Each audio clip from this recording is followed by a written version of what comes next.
So hi, welcome to helping children sleep better.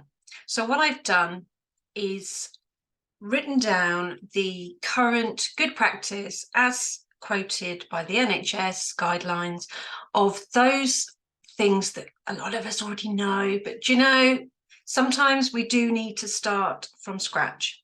So what I'm going to do, I'm going to read them to you. I'm going to go through and just highlight the things that are important to know, especially if you are supporting a neurodivergent child that will push against these.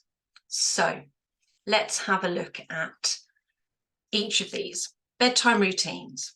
Now, this is a tricky one because for those young people who are demand avoidant, any demand, even if it is a routine, they will push against. However, we know the importance of having these kind of cycles and patterns and sort of ways in which our body knows it's coming to the end of the day and we need to go into the next cycle. So in an ideal world, this is what you do. So it's looking at those routines and looking at how to reduce the overwhelm within the nervous system. So I used to call it kind of calm time. Every light would be off. You can see I've got those salt lamps. Any curtains would be closed. Any stimuli ultimately was reduced. So look at each of the senses, sight, hearing, touch, smells, all of that, and make them low arousal. Make it that it is signaling to the brain and the body that it's time to relax. The goal at that point is not sleep, it's to relax, it's to go into the next part. Now, when you have an ADHD body, you've got a lot of adrenaline in that, especially if you are taking anything as well. Because of that diagnosis, there's lots going on chemically. So you might find that certain children are quite wired at the end of the day. And what we have to see within this is that this is their body going, I need more. When actually I need more adrenaline, I need more. When actually what's needed is they just need heavy proprioceptive activities to say, you're all right now. This is time to rest. You don't need any more adrenaline. I know you've had it pumping through your body all day. I know your mind has been active all day, but now it's time to calm. Right, so looking at these cycles as very science-based and saying, right, we need to decompress the body and mind, switching off the stimuli, looking at a predictable, so you'll be doing this every day and it takes time every day, and looking at those things that calm. So the other things involve having a room that is for bedtime, not playtime. So it's about, right, okay, all the toys are gone. So it's looking at ways in which it is dark, blackout blinds, you can get all sorts of things that you can stick to the window, or you can have night masks, which I kind of like the eye masks, to be fair, because you can move them around with the child, as in sleepovers and if you get a chance to go away. And I've learned the hard way that you can buy one of those wonderful stick up on the window night blinds, blackout things, but they won't fit every window. And then that bit of light's shining in and that's enough. So, I learned trial and error. So it's looking at, I mean, obviously you've got here the ideal 65 to 70. Ultimately, it's cool. It's cool. It's at a temperature that's right. And everybody's individual in this. And I know some children, young people, that have the window open because they like it cold. And that's fine. That's fine, right? It's whatever's individual. When it comes to the quietness of the room, it isn't necessarily quiet. It is drowning out the noise of everything else. The outside is noisy. That house is really noisy. You'll know that if you're on your own and you're trying to fall asleep and you hear a creak. Like, what's that? What's that?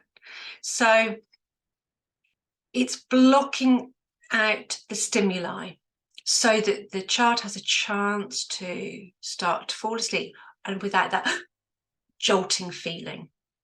So white noise, you can have fans, you can have it on your phone.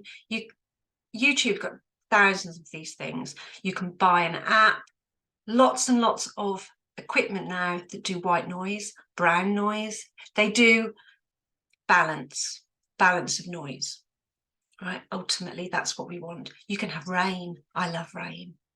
Right? You can just have it on your phone. Just so it says about avoiding electronics. However, this is where you have to kind of go, what is right for the child is right for the child. If the child feels safe having back-to-back video of whatever it is, then that's fine. That is fine. I completely understand the science behind the blue light and it activates parts of the brain. I get it completely.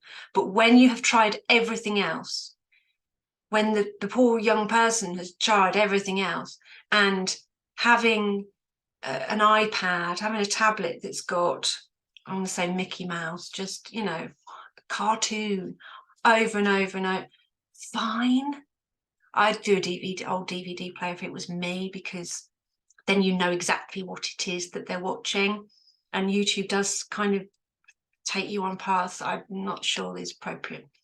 So that's fine. That's fine. But be aware that if that is their soother at 3 o'clock in the morning, when you also go through your cycles of sleep, you might hear it back on again. But if it helps to fall asleep, it helps. Making the bed comfy. So heavy weighted proprioception makes you feel safe. Remember in the womb, that feeling, safety, everything's going to be okay. You can get the wraparound for the bed. You can get these lovely tents for the bed. Blocks everything out. Right? Humidifiers, I've got them. I have them on every day. Just activates parts of my subconscious mind, body connection to say calm or alert, to be fair. Peppermint's in there, it's alerting. So it's looking at things. Screen time, as I've said, just be aware. Some things are alerting and some things are calming. Be aware of the science behind the blue light. And you've all got settings on the phones and etc. to put that one on. And you only have it on in the evenings because of the rhythm. We all have a rhythm. Consistency. Yeah, it won't work for one night. You need to try and you need to try and then you need to try again. And it's going back. And sometimes you have to be there. And sometimes you are their co-regulator. You are their self-soother. You are that person to help them fall asleep.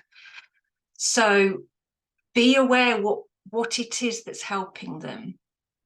And then wean you away from that. So let's imagine it is, you've worked out that the one, you've done everything, right? But the one thing that works is you. It's about keeping the other things in play because they do work, but then looking at how to wean yourself off, them off you. And that's transition, isn't it? So things that smell of you.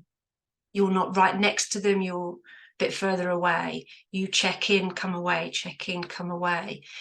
They have things like a photo of you. You know, it's that kind of thing that you would have done back in the day when you're dropping them off at nursery, you know, back in the day.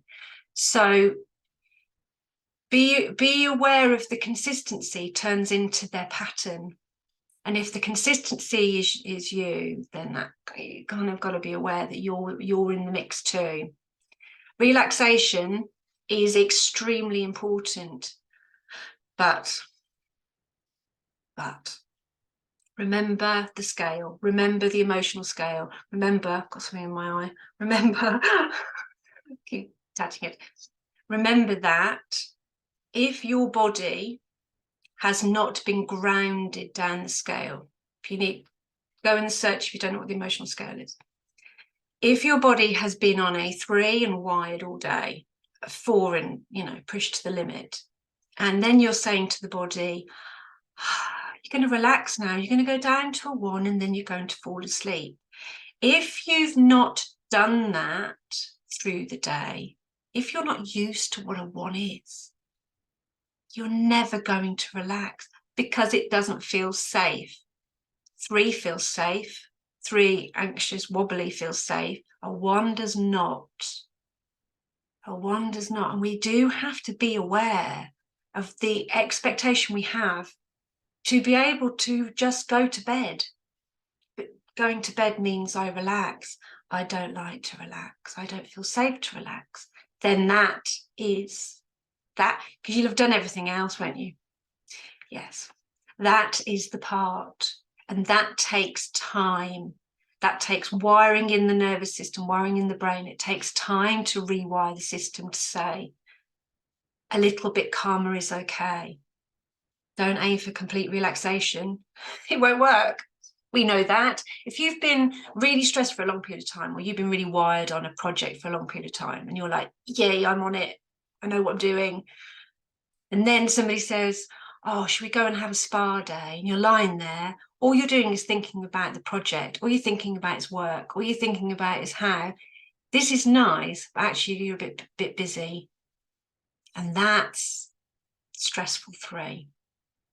High performing, gets things done, wiring up here, hard to come back down.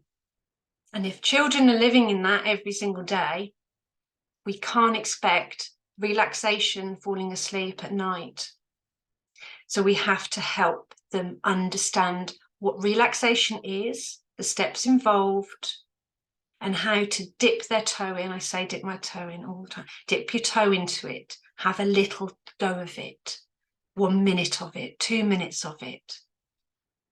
And then in time, their body will recognize that it's safe to relax, that it's safe to fall asleep. Falling asleep is a terrifying thing if you have been in control of your day all day. That's the only way you feel safe, is to be in control. Falling asleep is completely out of your control.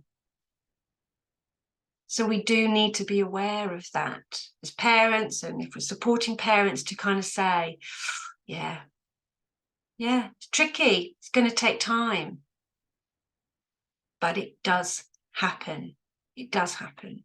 Now, the last thing on here, I've organised for sleep specialist. I cannot speak. A sleep specialist to come who is very aware of all of this in the complexities of neurodivergent systems. So if you go, yeah, done, yeah, completely understand, relaxate, yeah, done all that, Tracy, and it still hasn't worked, then come along. All right, click in here. I might as well show you, mightn't I? Click in here, should go to, there we go. Move that, and that's in September. I know it's a while away, but if you'd have done all those things, it's probably going to take you till September. So, Nikki knows her stuff, and she's bound to have things that we have not covered in this. So I hope that's been helpful. Don't give up. It does get better. It does get better. Trust me. All right, take care.